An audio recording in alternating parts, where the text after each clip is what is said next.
Hello guys, 안녕, 동급생 오빠예요.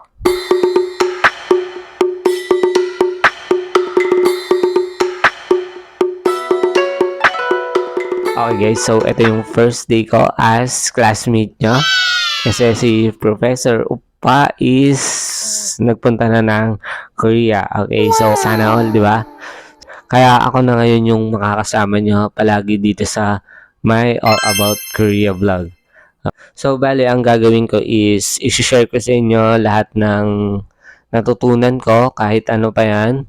Okay, so, Korean language or kahit kalokohan pa yan. So, isi-share ko basta tungkol sa Korea, okay? Kasi nga, this is my All About Korea vlog. So, ngayon, ang isi-share ko sa inyo is yung days of the week in Korea. Oh, teka, may tricycle na dumadaan. Okay, so hindi naman rinig kasi naka-mic ako eh. Pero nakakaano pa rin. So yun nga, yung days of the week in Korea. So sa Philippines, dito sa Pilipinas is meron tayong 7 days. Lunes, Martes, Miyerkules, Huwebes, Biyernes, Sabado, at saka Linggo.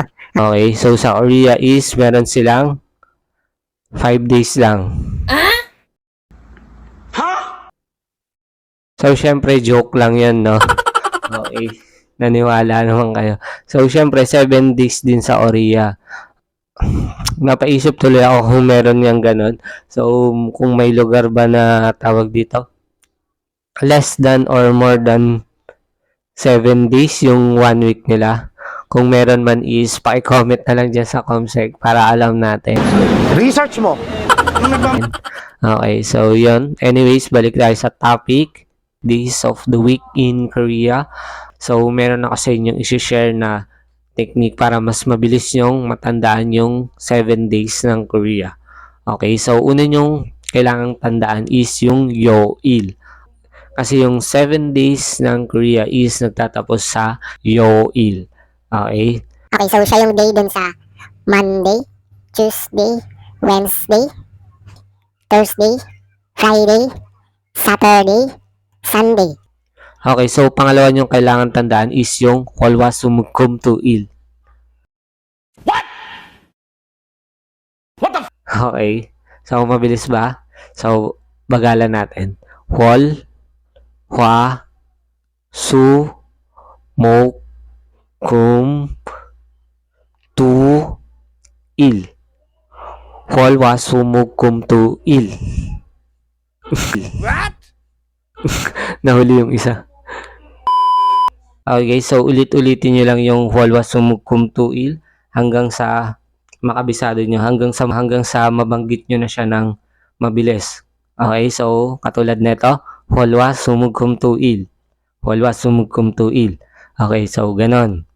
Kasi pag nakabisado nyo na yan is goods na yun. Okay, so kabisado nyo na yung 7 days ng Korea.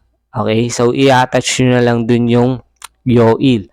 Okay, so Waryu-il, Hwayu-il, Suyu-il, Mugyu-il, Kumyu-il, Tuyu-il, Ilyo-il. Okay, so yan yung 7 days ng Korea. Okay, so ngayon kabisado nyo na yung 7 days. Ang next naman na kailangan nyo matutunan is yung kung paano magtanong ng araw. Okay, so what day is today? What day is tomorrow? What was the day yesterday? Okay, so yun naman yung susunod nyong kailangang matutunan. Okay, so today is Unul, tomorrow is Neil, and yesterday is Oje. Okay, so what day is today?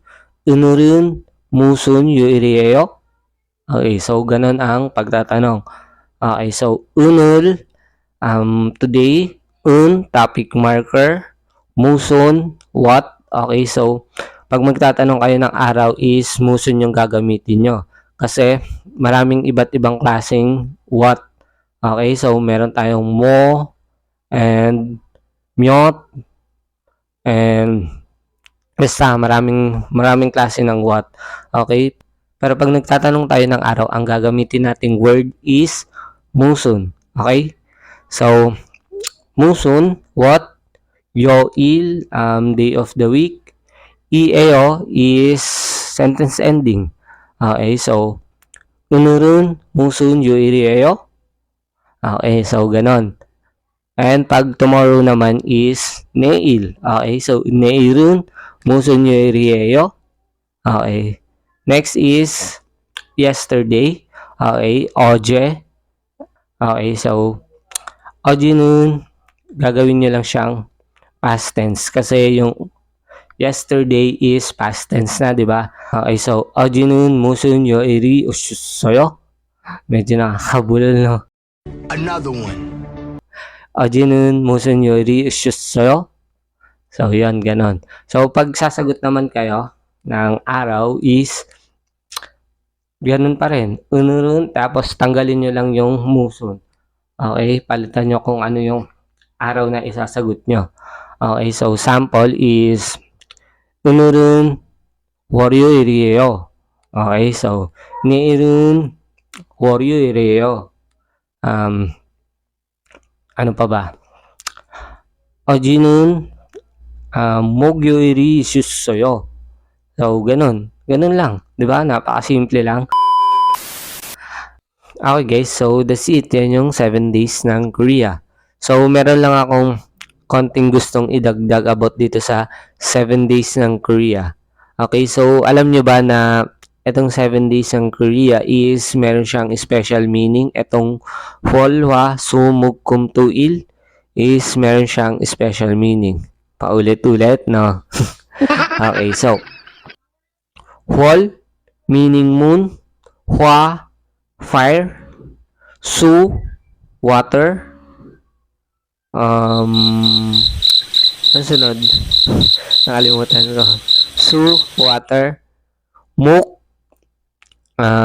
tree. Kum, gold. Tu, earth. And il is sun. Okay mga classmates, so that's it. That's all for today's video. So see you next time. 그래서 다음 시간에 봐요. 안녕. Bye.